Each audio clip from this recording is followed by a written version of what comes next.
Oil City is a small town with small town values. That's why I moved away 25 years ago. But when I got married, I put my wedding announcement in the paper back home. I wasn't sure where it would lead. I was sick to my stomach when I saw and read the announcement. Homosexuality is immoral. It would be better for you not to have been born. Think about that. Dear Mr. Wilson, I'm the mother of a 16-year-old boy who is being treated unjustly because he is gay. Every day when the bus stopped and I walked to that door, to my locker, became 8 hours of pure hell. He was vulnerable, he was scared, he was suicidal. If I grant two men the right to get married, what's wrong with incest or polygamy or... We come against the strongholds of sin in this city in the name of Jesus. I was hired at this firm, and I worked there about 6 months, and then after the Christmas party and I took my partner, the president of the company came in a few days later and fired me. It seemed like it was still safer to be silent than to be out in my hometown. Hadn't anything changed in 25 years?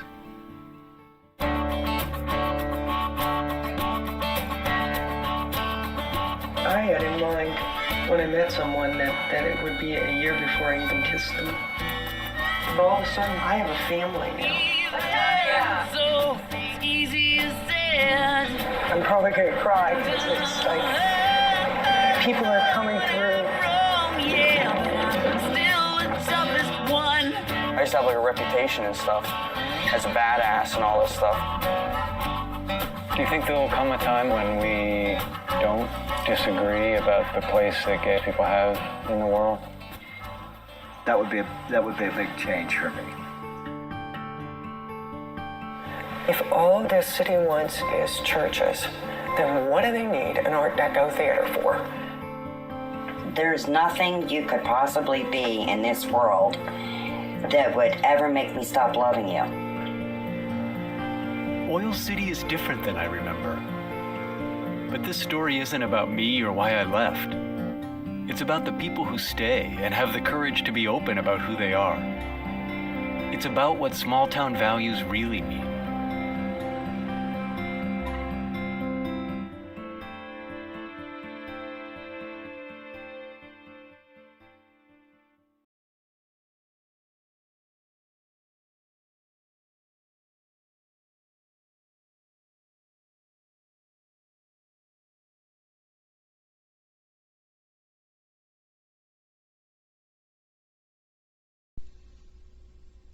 Welcome to Gay Talk Live. My name is Tom. On with the show.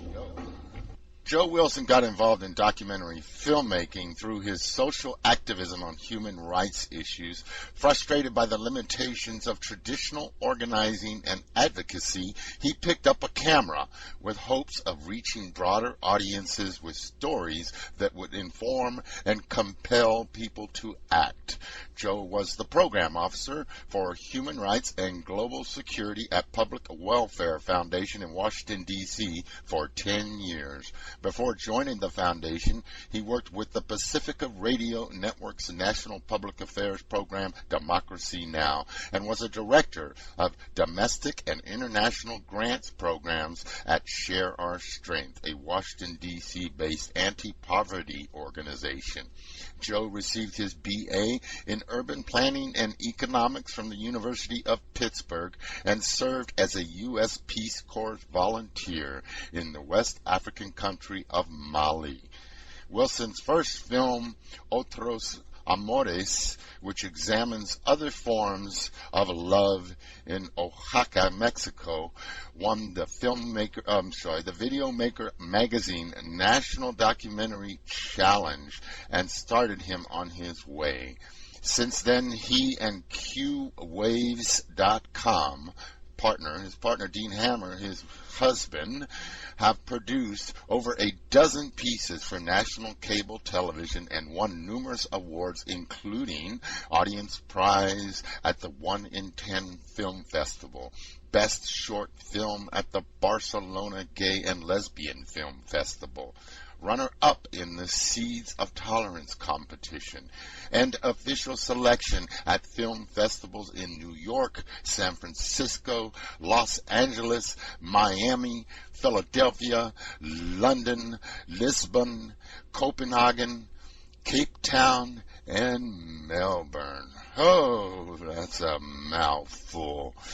With that, I got to bring Joe on the air with us. Welcome, Joe Wilson. Thank you so much, Tom. It's really a thrill to be here today. We also have on the line with us George and Gracie. Hello. Good afternoon, George. Good evening, Gracie. Good afternoon. How's everybody? Oh, goodness. I'm so excited to have Joe on with us. Joe is just awesome, Joe, to have you. And you know, the movie that you made, Out in the Silence, is basically what brought us all together. I mean, when I first saw your I guess he would be your publicist. I saw him put a tweet on Twitter, and that's what got me going. I was like, oh, when I saw that thing, I was like, wow. I just started spreading the word, and he says, well, hey, if you want to talk with Joe, you know, we can set that up. And I was like, really? You know? Yeah, we're pretty accessible here, Tom.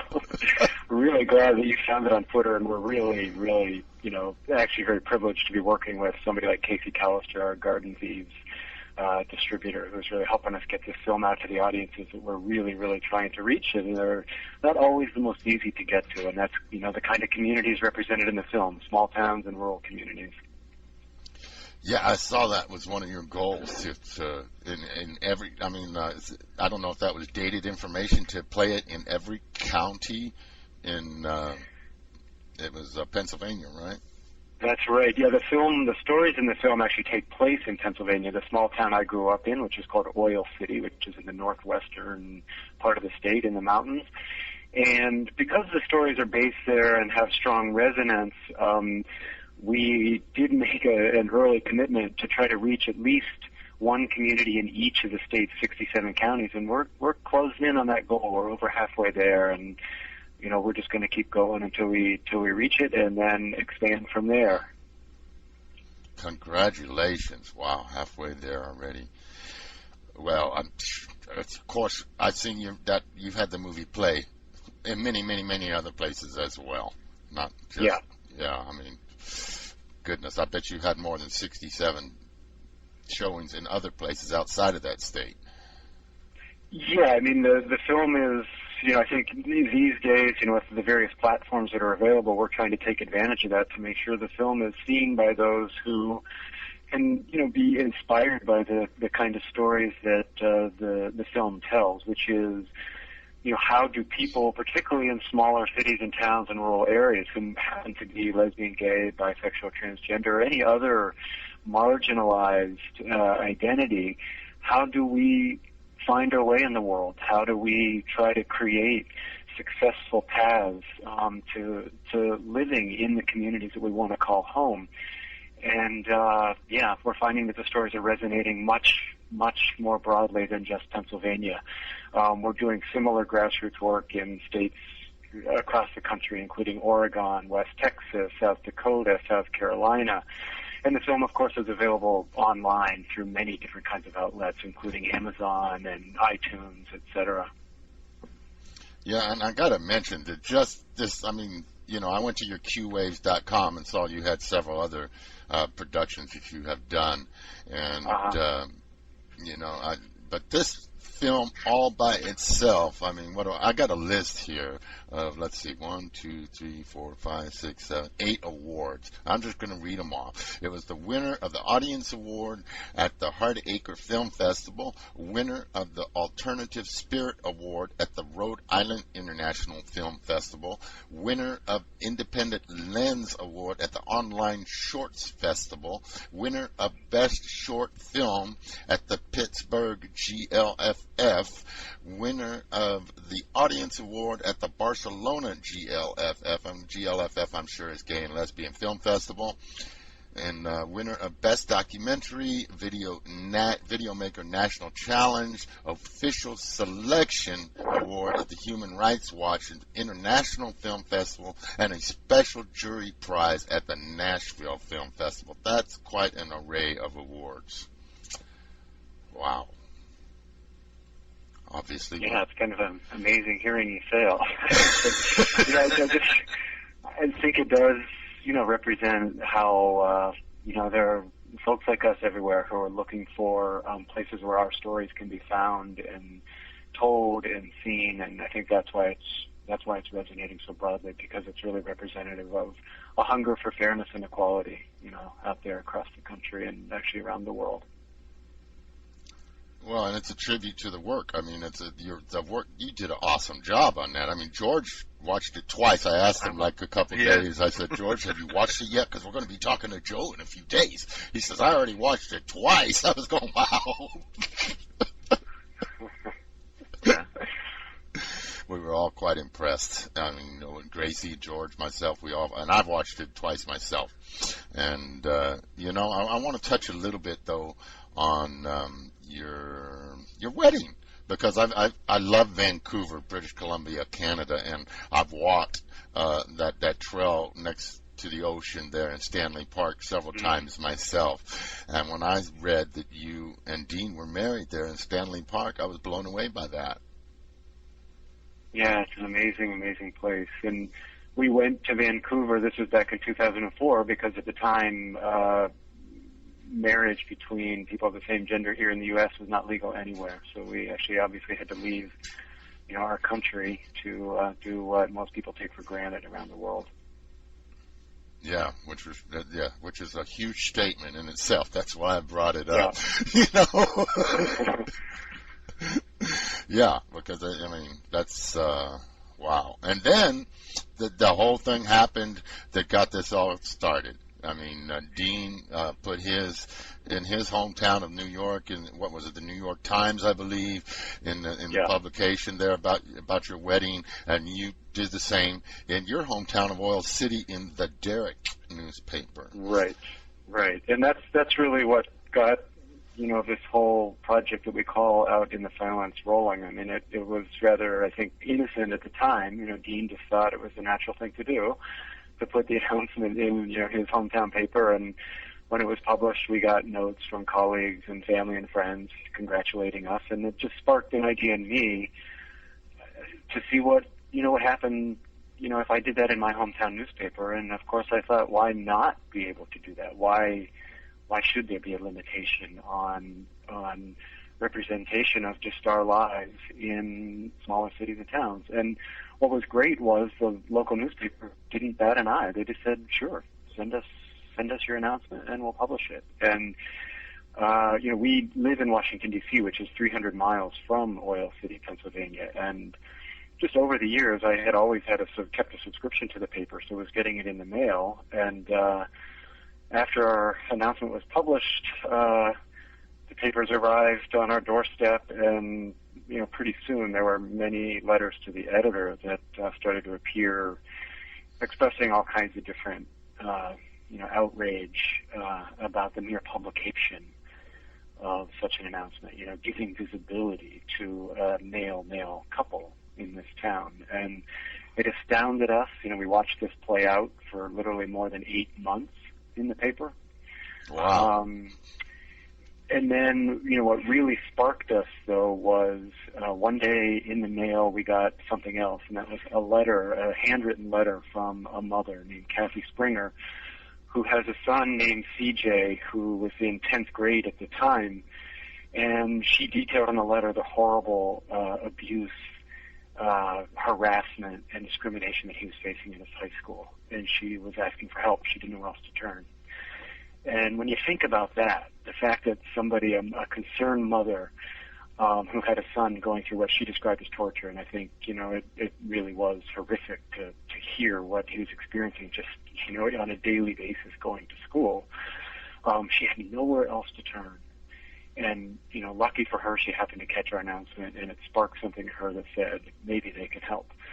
So we jumped in our car with our cameras and went up there and met them, and that's really what sparked in us the desire to go on this journey with them. Here were these two courageous people who were standing up to this kind of abuse in their community, and they were doing it alone and without support. Nonetheless, they had the courage and the will to do it. So we just decided to kind of try to walk with them on their journey and document what they were doing, and that unlocked a whole number of amazing things that unfolded before our cameras that we captured over a period of 3 years that have become this film. And for us, what the film represents is not just another representation of just how life is horrible for queer people in small-town America, but more, what's the hope and what's the possibility, and what kinds of things are people in many communities around the country engaged in that are really creating the kind of change that is eventually going to wash over this country like a tidal wave. We just need to find ways to support it. And we think that the film is a small piece of that, helping to connect and engage people and inspire people by seeing what CJ and Kathy and other characters in the film have done. Yeah, big time. And I hope everyone sees it, and if they haven't seen it, you folks need to see it, And I actually made a snip URL. Regular listeners it's a very common thing that I make a snip URL. It's snipurl.com/QPROITS. snipurl.com/QPROITS, and you can view it online through that link, which is very generous, I think, of y'all to provide it for free online like that through Snag Films. I thought that was awesome. Well, yeah, that's the whole point of this kind of stuff, right? How do we reach the most people through the most venues to try to, just engage people in what is a movement? It's really exciting to us that we have this small little vehicle to be able to help kind of play some kind of role. Well, and backing up just a little bit, I was really surprised with the response from, number one, like you stated, that Derek actually published, your announcement, and they actually lost people's subscriptions to the newspaper because of that. And then I saw they wrote on June 23rd of this year, Judith O. Etzel, I'm guessing as a staff writer. I mean, talk about, you made a difference here big time, because she's writing in this article about your film, how the city should embrace your film, and how they should give you the key to the city for the wonderful. I mean, I was blown away. I was blown away by this article this lady wrote in the newspaper in this small town. Well, what you're referencing there is what's really a tribute to what's happening in Oil City, and it's really symbolic of what's happening in many other communities. And that is, most of us, in today's, I think, kind of political age, think that politics happens, like on the TV, on the mainstream talk shows, and is handled by people that operate at like a big level. But the reality is that politics is what we need to all be engaged in on a local level, because that's where we can make the biggest difference in the most people's lives. And what we try to show in the film is it's little simple acts that have the potential to create ripples that go much further and wider than we ever really imagined. So CJ and his mother standing up in the community unlocked something in Oil City. There's two other people profiled in the film. There's a lesbian couple named Roxanne and Linda that bought a building and participated in kind of redeveloping the building, or attempting to redevelop the building, to contribute to this somewhat depressed community's like economic revitalization. And that also sparked something. And so what that newspaper article in the Derrick now, 5 years later, really represents is many people in the community of Oil City trying to figure out how they can move their community forward. And I think the film was just a small piece of that. It just helped people who had that feeling, that sentiment, that desire to try to overcome like the old status quo, you know, the conservative, rigid politics that has governed communities like this for decades. Mm-hmm. It's helping, you know, people who have a different kind of vision breathe new life into their communities. So what's happening in Oil City now is people are saying, if we want our community to be economically viable, we need to be welcoming and open to more people, just to be more diverse, so that people will see this as a community where more people can make a living and can participate. And so they're actually trying to demonstrate that to the broader world and attract tourists and attract new economic interests and business. What they're talking about doing is putting forward a human rights ordinance that would actually demonstrate that, you know, and include lesbian, gay, bisexual, and transgender people among many other people who have historically been marginalized. And it's an important symbol. And, you know, we're excited that Oil City is kind of stepping up to the plate and trying to be a leader in that. I did. I noticed she mentioned that they wanted to bring forth some kind of diversity, you know, legislation there in the city, which was awesome. And George, I know. I'm sorry. Go ahead. Sorry. Well, I was just going to say the other important point here is, and what we found when we saw the kind of negative reaction to the simple placement of our wedding announcement, is there is obviously organized.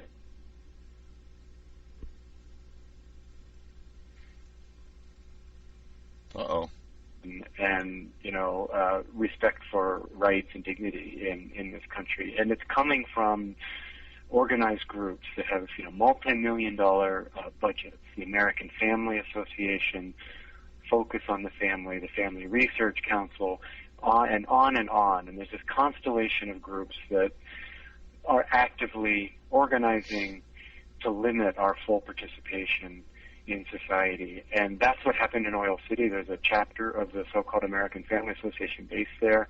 We came to discover, and it's profiled in the film, that they were actually stirring up, if you can kind of get your head around that, they were stirring up opposition in the community to the existence of lesbian and gay people in the community, and kind of prompting people to write these horrible letters to the paper and to, you know, do whatever they can to try to squash our efforts to just, you know, be seen as part and parcel of the community as we always have been.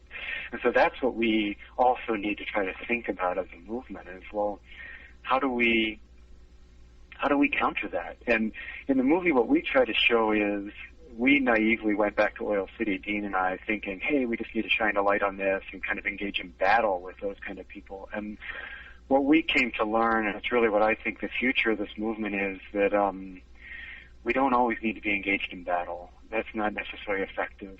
We need to look for ways to build bridges to people in communities like this, because there's a tremendous reservoir of support. There just aren't opportunities for people to organize and come together to overcome that kind of negativity. But I think we're going to get there. Oh, I love that, you know, because George and I talked a couple times about, you know, I said, gosh, you know, Joe was so, you know, I mean, people were saying things to him that I would have been in their face if they said those things to me. And George says, well, that's because he's a listener. And you know, when I listened to that interview that you and Dean did on that show, You're So Gay, or this show's You're So Gay, or whatever it was. And, you know, Dean was like, yeah, Joe told me to get behind the camera and shut up. You know, so.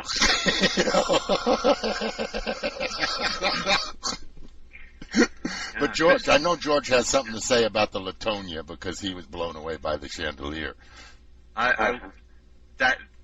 That whole episode in the movie where they got together and how the support started to trickle in. I mean, I love the era of Art Deco and Art Nouveau, and that was just a beautiful theater. And for them to bring that back to life was interesting. And also her partner, when she wrote that song, Stop Choking Our City, I was like, wow. That was almost like a haiku, for goodness sakes, you know? Yeah. And you're you know, like Tom has already stated, you know, we talked about it, and I said, what's really interesting in a situation such as this, sometimes the battle is already won when you remove the opposition or the perception of an opposing person. And you didn't carry yourself as opposing. You carried yourself as inquisitive, and some things were said to you that most definitely many people in the active movement in LGBT circles would have definitely gone off on, and you didn't. And you were received so much better, and that technique was so effective with the pastor of the church and his wife. That was beautiful to see that, you know. Yeah. And well, that was a real very learning effective. process for us. Real, yeah. You know, because we didn't start out that way, and you know, I totally hear what you're saying. That is in the long term, I think, much more effective. Which isn't to say that there aren't times when we need to be really vigilant and you know, confrontational and really challenge the horrible things that do occur. But I think you're right that what we learned was those aren't always the most effective ways to deal with some of these outrageous things that we're confronting. And absolutely, absolutely. The theme that you're touching on, the other theme in the film, one of the other primary storylines is the relationship that developed between Dean and me and an evangelical pastor and his wife, Mark and Diana Miklos, who initially wrote a negative letter, you know, about the publication of our wedding announcement in the paper. And we just contacted them and said, hey, would you be interested in talking about why you wrote that letter? And they invited us to their house one day, and we went. And, of course, we were loaded for bear and ready for confrontation. And, you know, I think what the film shows over a period of 3 years is, thankfully, they had a different attitude, meaning they were open to getting to know who we were. And that started to chip away at our defenses, too. And fortunately, we allowed that to happen. And it opened up a whole new, just a whole new road, I think, for what's possible. And when we screen the film, that's the storyline that people respond to most positively and most often, which is, you know, just how amazing it is that we don't always have to be viewing people as the enemy. Right. And I'm really grateful for that. You know, I'm not a practicing Christian, but it is the reality, at least in this country, that religion is a really dominant force. And so if we're ever going to get through this this period where people are, in my view, misusing religion to marginalize and exclude people, then we're going to have to operate in that sphere. And I think Pastor Miklos has showed us one way that we might be able to do that. Exactly. Exactly. Yeah, it's a very impressive film. It was almost like the turning point was him when he asked that question. You know, when you invited the LGBT choir or chorus to perform there in Oil City, and he attended, and they were talking about stereotypes, and he asked them the question about stereotypes. Oh, yes. Well, does that go both ways? And that guy says, oh, yeah, you know, straight people dress so bad, or whatever. That's a great moment. It was like that was the turning point for him. Right. I mean, yeah, it's a great moment. And, you know, Pastor Miklos and his wife Diana now courageously, they actually come and attend screenings, community screenings with us out on the road sometimes. And that even is more magical, you know, because they can share their experiences and it really hits home with people even more. In fact, in their community is where, to date, we had the largest turnout. So in Clarion, Pennsylvania, which is just down the road from Oil City, over 350 people came to the community screening into the film and engaged in an amazing conversation afterwards. So that's a real tribute to what Mark and Diana are doing. Wow. Big time. See, that whole approach, because it was so evident that there was two sitting at the table, adults, calmly discussing, and you could tell that it definitely did not have the energy of scripted, nor was it for the benefit of the camera at all.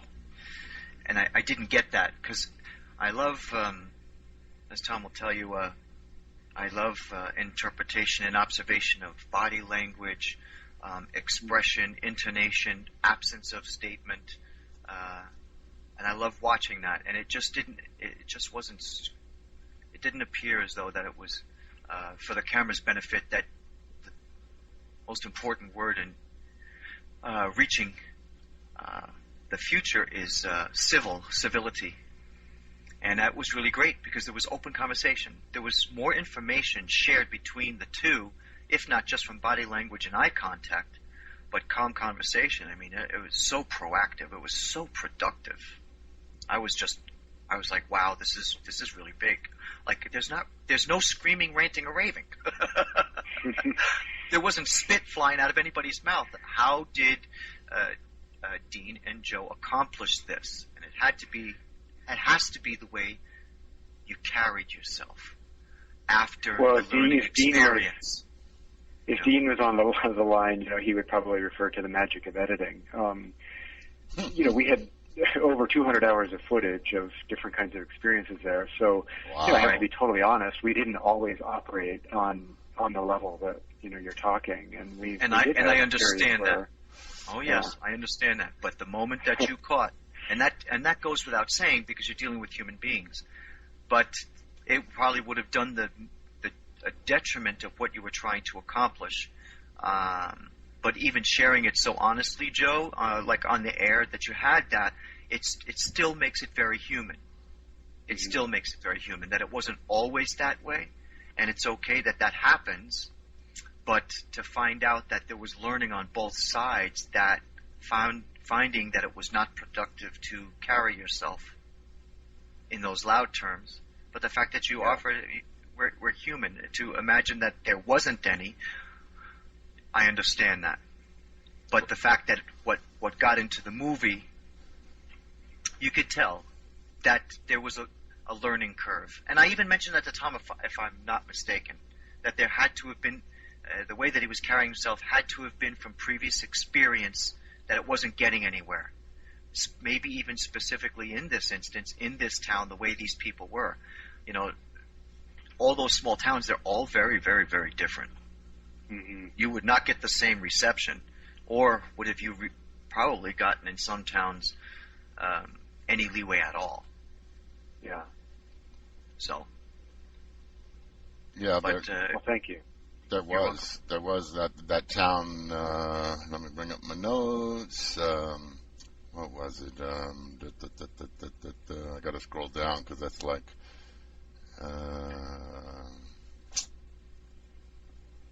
Oh, here it is. I'm not going to pronounce it right. Kittanning?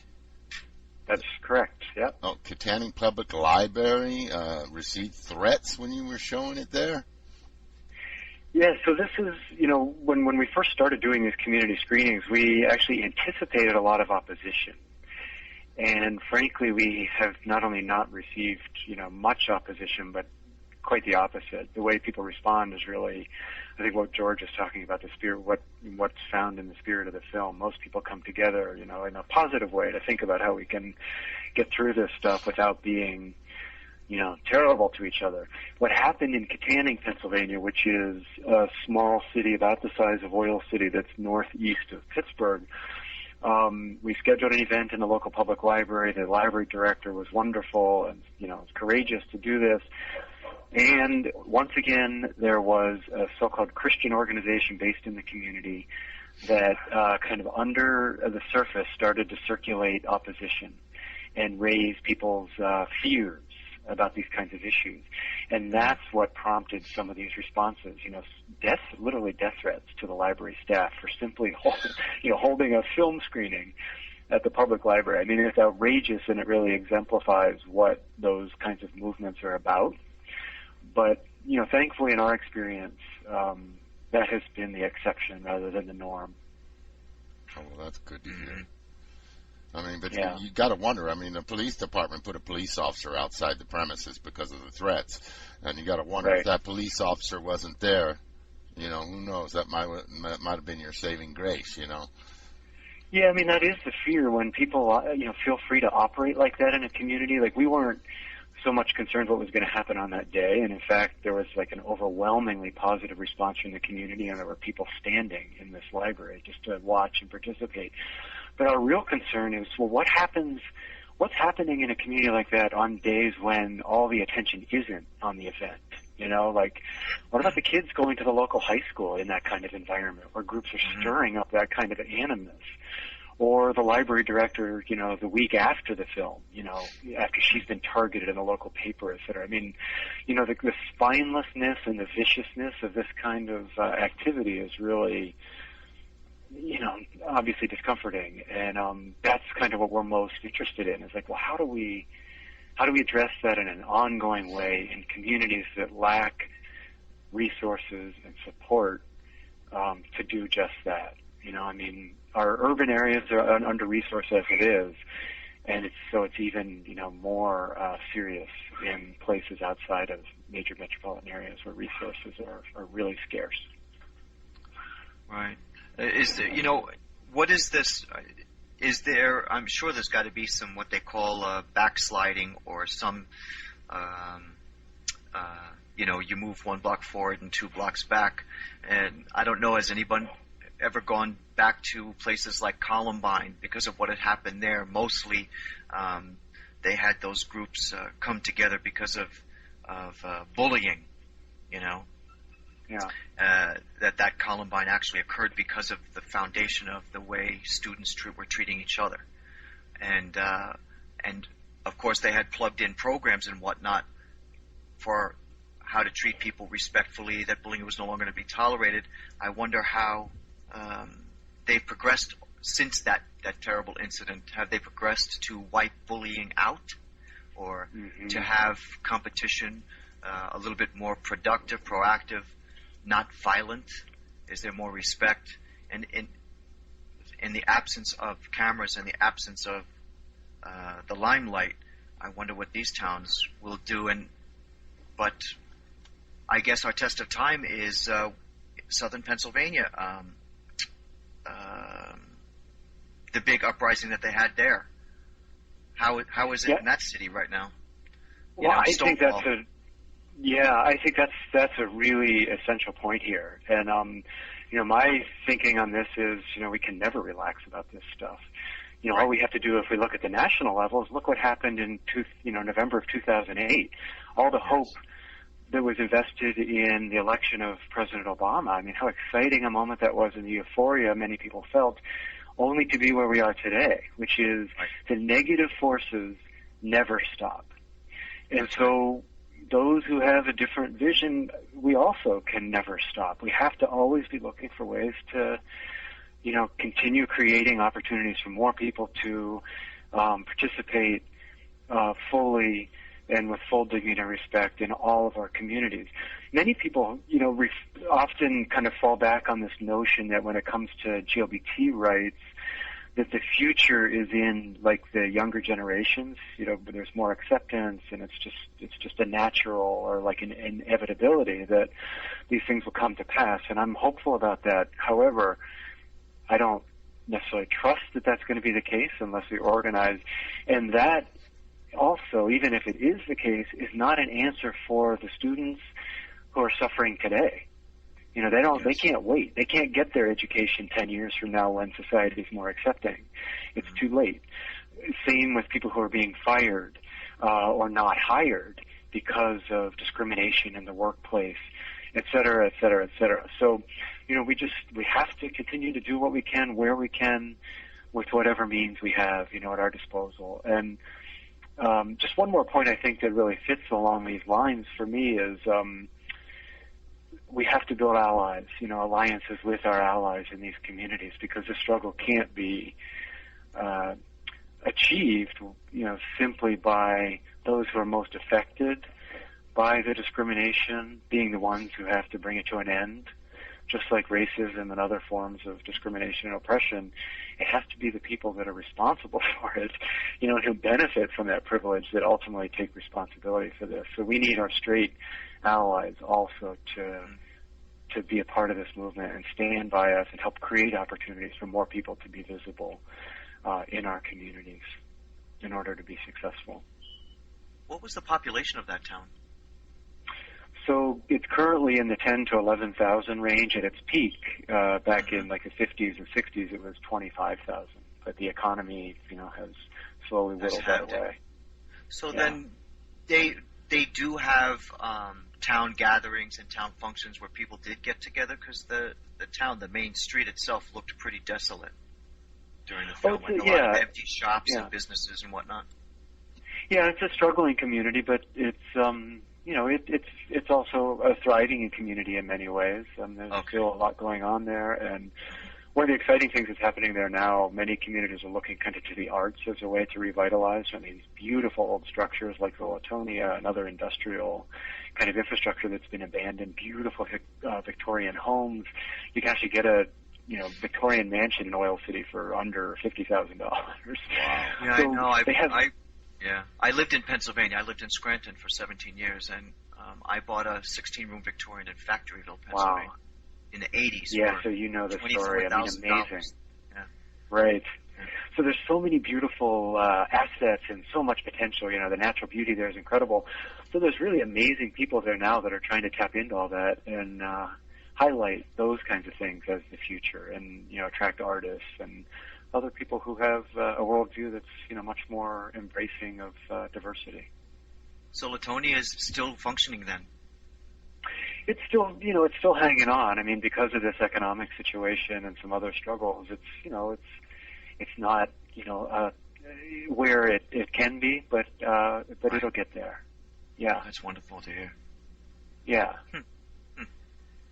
I got to throw in from the press kit also, because when we're talking about the small cities, I hadn't actually heard this quote, so when I read it in your press kit, I was like, oh wow, that's a statement in itself. When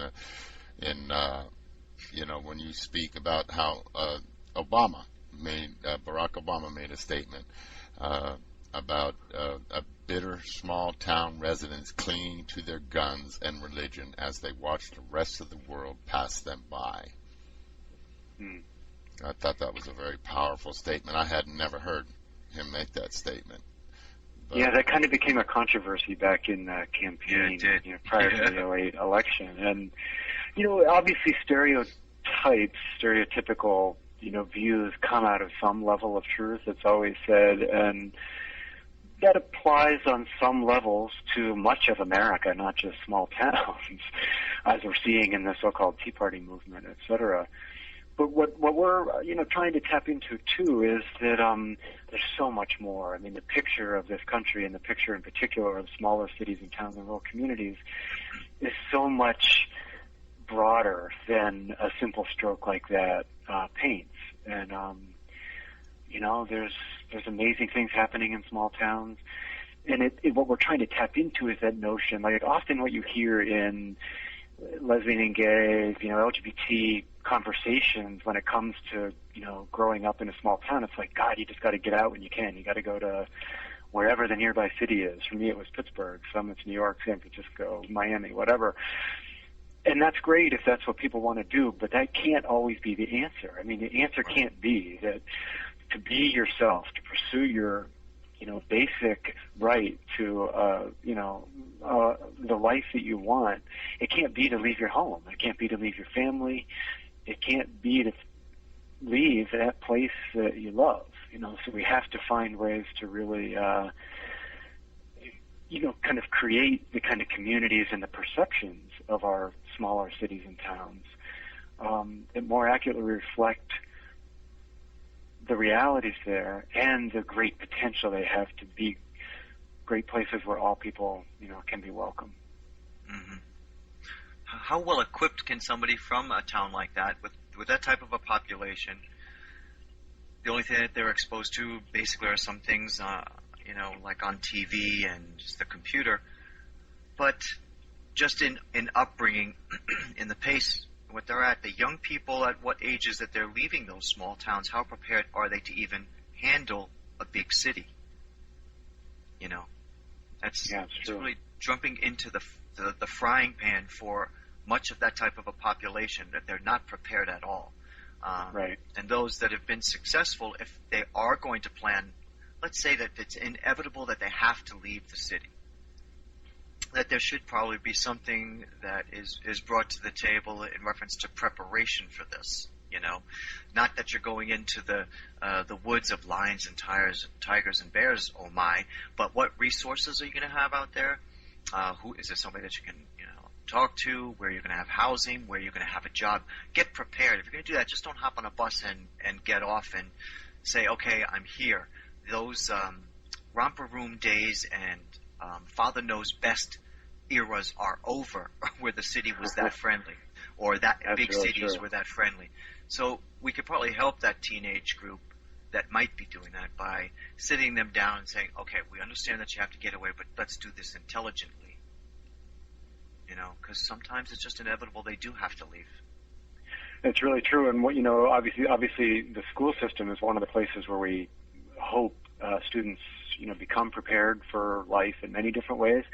One of the exciting things that's on the agenda now here in this country at the federal level is the Safe Schools Improvement Act, which is aimed at helping schools become better equipped to deal with diverse populations and provide protections for people who do experience difficulties. So that's very exciting and very important, and we hope people get behind that and ask their legislators, or demand that their legislators support that. Those kinds of things are also happening at the state level around the country as well, and that's equally as important, before or until we have federal legislation on that subject. Well, yeah, because then it makes it easier when the vote comes or when the discussion comes. That state is already ahead of federal. Absolutely, very important. Yeah. And I got to ask, give us an update on CJ. What's going on with CJ? Yeah, well, CJ now, that was 4 years ago when we started filming, so he's 20 now. The good news about CJ is he decided to stay home. He's still back in the community and actually living with his mom and his stepdad. And to me, that's a great success, because that's who CJ is. If you've seen the film, you get a sense of he is a kid that's most at home in that kind of environment. He likes to hunt, he likes to fish, he likes cars, he plays football, etc. That's who he is. And so, Cassie Springer, CJ's mother, tells the story when she comes to some screenings sometimes, which is also really powerful to listen to her talk about her experiences with an audience. But she told the story that, one day she was at work and the phone rang and it was CJ. She said, CJ, if you're in that car and in that driveway, you better not leave without telling me goodbye. And he said, well, Mom, I am in the car and the car's all packed, but I'm calling to tell you I can't leave. I just don't want to leave. I want to stay here. And so that was like a really exciting and momentous thing that, CJ's future isn't necessarily escaping that community. It's finding a way to make his home there, and that's kind of what he's trying to do now. So it's great. That's pretty awesome, because Mom was Kathy pretty said progressive, wasn't she? Yeah. Yeah, she said the other. I mean, in the movie, she was like, he wants to get out of here. So yeah. That's wonderful news. Yeah, it doesn't mean his road is easy, because things haven't completely shifted there or anywhere yet, but it's hopeful, because he'll continue to be a light for other people, I think, in that community. Awesome.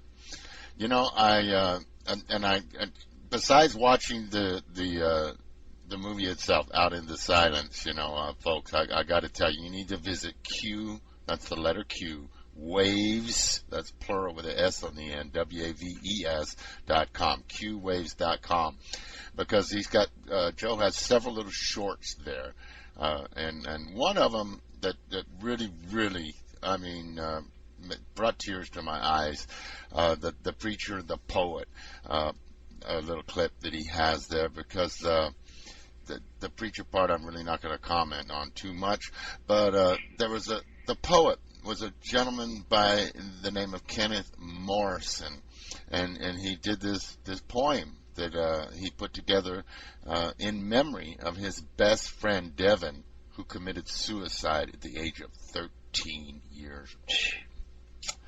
And I want to play that clip. I want to play that clip for everybody, and it's about 4.5 minutes. It's very moving, and I just couldn't couldn't leave it out of this show. I had to include it. Any words before I put it on?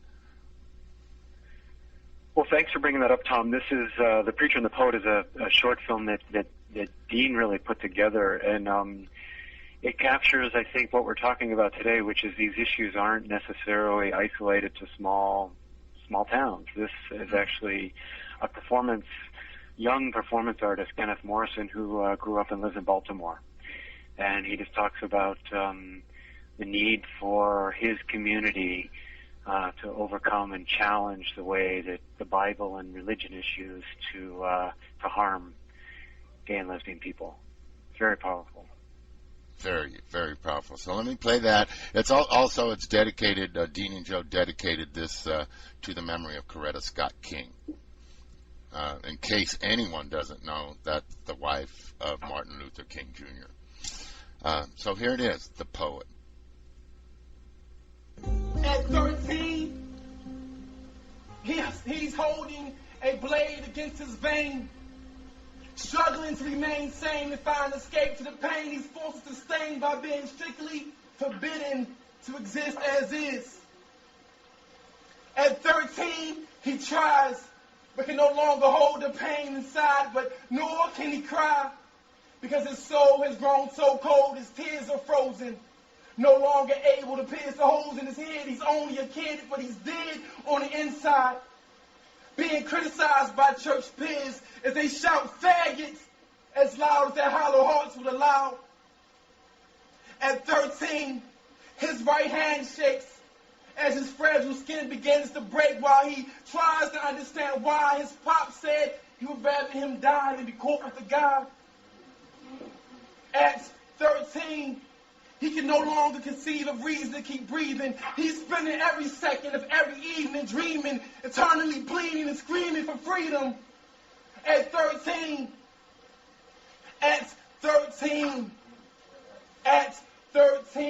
he closes his eyes and hopes to die while cursing his own breath as his right hand strikes his left and as the blade rips open his flesh. He parts his lips to beg God for forgiveness for not having the strength to live his life to the finish. But before he can even end his sentence, the blade falls and he dies at 13. So I'm going to fight for what's right until the night that it changed. I'm going to fight for what's right until the night that it changed. I'm going to fight for what's right until the night that it changed. I'm going to fight for what's right until the night that it changed. See, some of us are tired of fighting. But see, I'm fighting because I'm tired. I'm tired of my existence being underrated. I'm tired of my freedoms being post-dated, living as the most hated. But see, liberation is coming, and I won't be waiting much longer because the youth is growing stronger, and our patience has worn thin. See, America will soon realize the truth that we were not born in sin, and nor will we pretend for family, churches, no friends, because this here will end. Because we are tired of boys hanging from poles in basements adjacent to ripped up Bibles. Tired of finding girls holding empty bottles, once filled with pills they swallowed to escape the emotional break from the one place they once felt safe, church. Tired. Suicide is not a prescription for freedom. Tired. We are tired. Tired of hearing politics argue about more values while our children are dying by the thousand. Hear me. Our children are dying by the thousand. We're tired. Tired of fighting for the right to fight for the right of my own skin. See, Farrakhan will soon realize the truth that my face is as black as his, regardless of how well decorated my house is. See, we're tired. We are tired. Understand, we are tired. And Mother Earth is tired of giving birth to flowers for funerals. I am tired of attending for kids who are tired of pretending. We are tired. The fact is, yes, even I am tired. So I'm going to fight for what's right until the night that it changed. Yeah.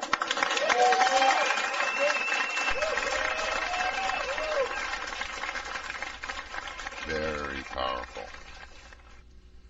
Yeah, I've heard that before. I've seen that before. Very powerful. Well, I get chills every time I hear Kenneth do that. Really amazing. Whoa. Yeah, me too. Jeepers. Oh, goodness gracious. One other thing I kind of passed up, I was looking through my notes a little bit, when you and Dean, Joe, when you and Dean went up to get married, he made a comment somewhere I read in my research that you wanted it to be basically a kind of a private, not a big, deal. Just a couple friends, et cetera.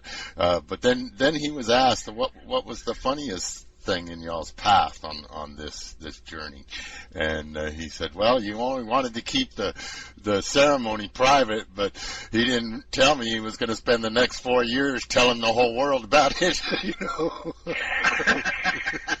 Yeah, Dean does like to joke about it.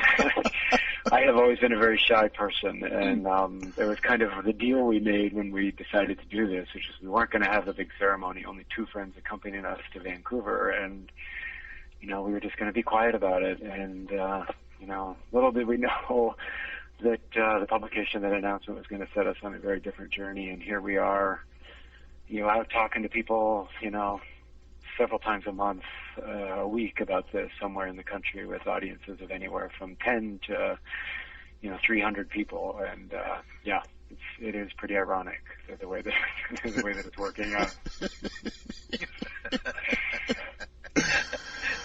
I saw that you have 2 upcoming screenings on July 19th and July 20th. One in July 19th is in Brewster, Massachusetts, at the First Parish Brewster Unitarian Universalist Church, and how am I supposed to say that again, George? The one in Wilkes, is it Bar? Wilkes-Barre. Barre, yeah. Wilkes-Barre. On July 20th at the is it Osterhout Free Library? Yeah, thanks for pointing these kind of screenings out. The way this is working for us is, we're trying to do as many of these screenings personally as we can, because that, it's exciting for us to be able to engage with audiences, and it does really kind of make the event, more dynamic in some ways, because it's great to have people associated with the film there. But the other thing we're trying to do and working with our distributors is make this film as available as possible to communities to do this on their own.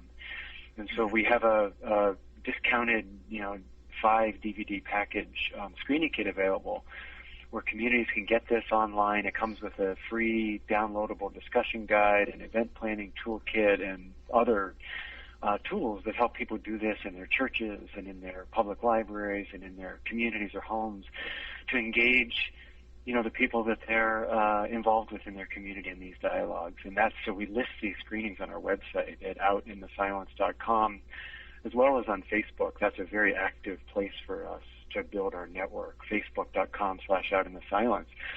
And just invite people to do this and then kind of share their experiences. And we're finding that it's actually inspiring more and more people to do this. And we like to think that it's part of something that's growing out there in small-town America, giving people tools to open up conversations in their community, that open up more possibilities for changing and creating communities that are more welcoming for all people.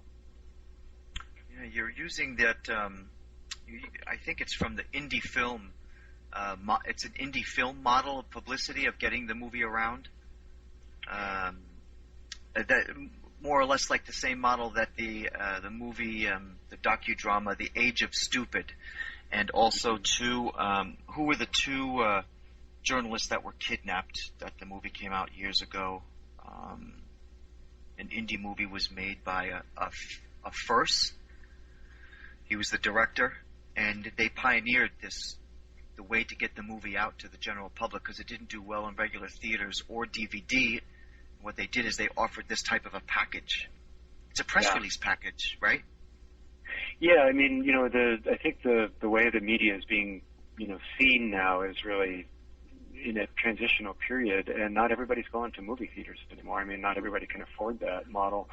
So our strategy has been to try to make it, as available everywhere as soon as possible, so that the most people can engage in it. I mean, we don't have a big marketing budget, so we can't create this huge kind of national awareness about this film so that people can go and see it at their local Cineplex. But what we can do is use creative strategies, online strategies, viral marketing, and other ways of getting word out about it so that people can see it. And that's really what we're trying to do. And I think that grassroots approach is what's most effective for us. Being on programs like this, is reaching the kind of audiences that we would never otherwise be able to reach, or that might not otherwise find us. I mean, it was broadcast on public television, and that's fantastic because it reaches communities everywhere. But television, I think, tends to also be a passive medium. And, the way that we're designing our outreach program is really aimed at getting people to become involved in their community in, new and exciting ways. Very much so. Yeah. I think it's a good thing, and we're definitely going to do our part to help you get the word out. I mean, this show also become a podcast, and it'll have a much more of a draw as a podcast than it ever will as a live show. And I just think this is you did such an awesome. I gotta say, when you said you had 200 hours. I feel gypped now that we only got 57 minutes of it. Yeah. Well, stay tuned. We will eventually put out a DVD with a lot more extras on it. So if you're really that interested, we do, I have to say, have some amazing footage that did not make it into the film. No, and I was going to ask you if there was going to be another. Because when Tom had just let me know that this was over 4 years that you have been working on this, I'm going, oh, wow, there's a lot of snippets that hit the dirt. I wonder if they saved them all. And now that you just brought that up, that would be fantastic. Oh yeah, some of that amazing footage should be shown. Yeah.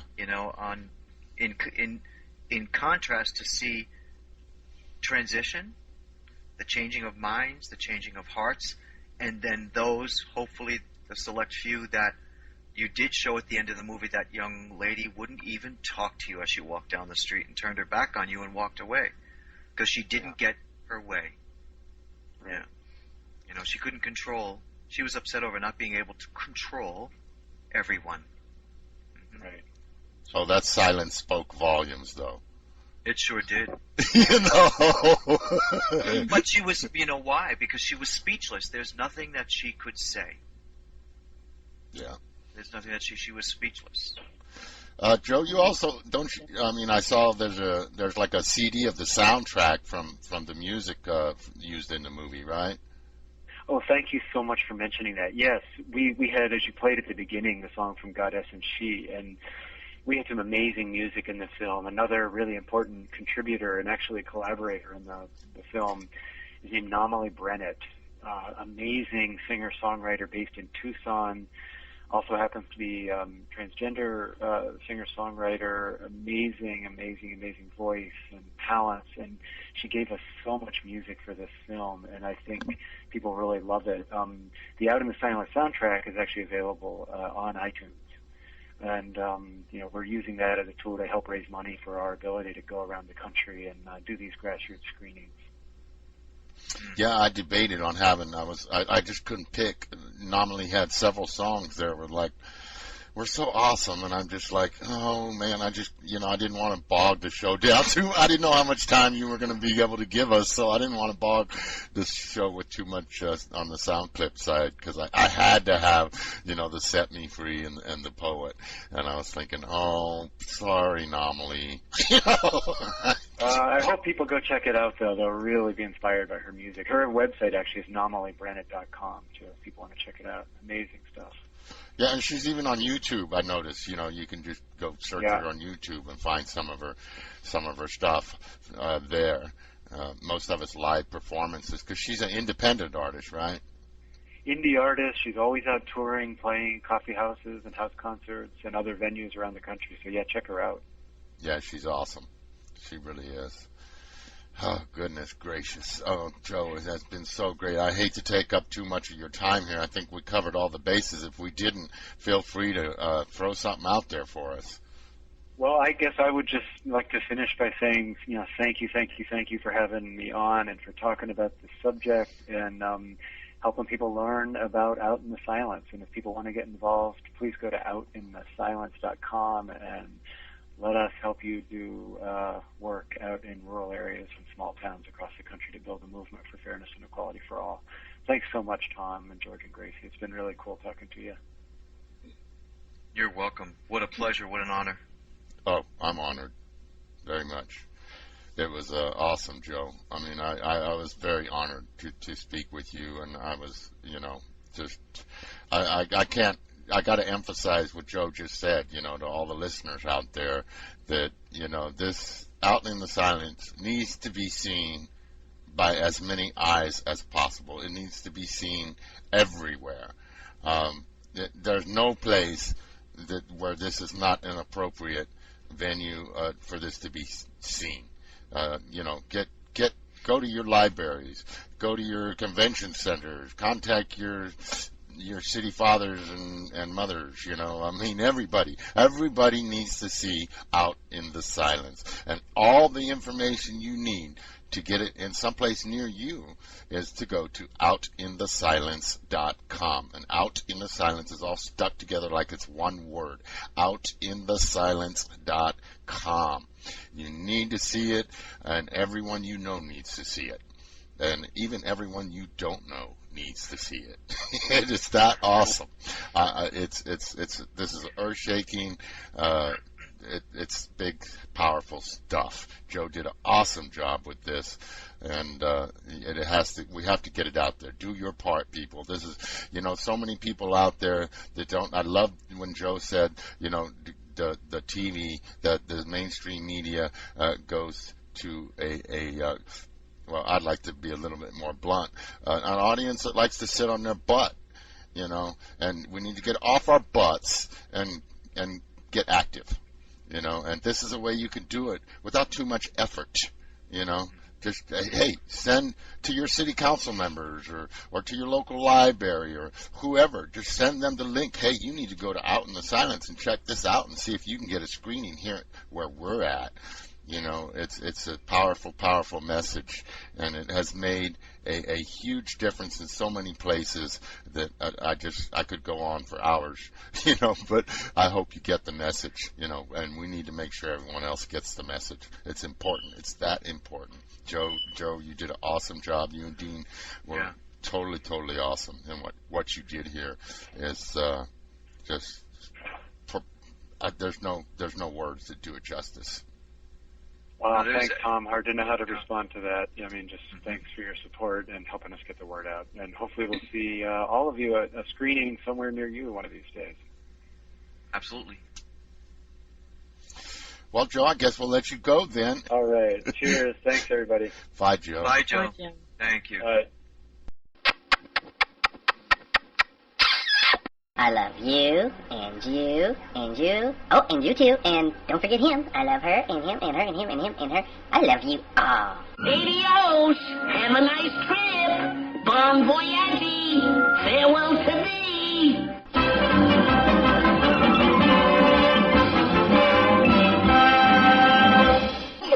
That's all, folks. We'll leave the light on for you.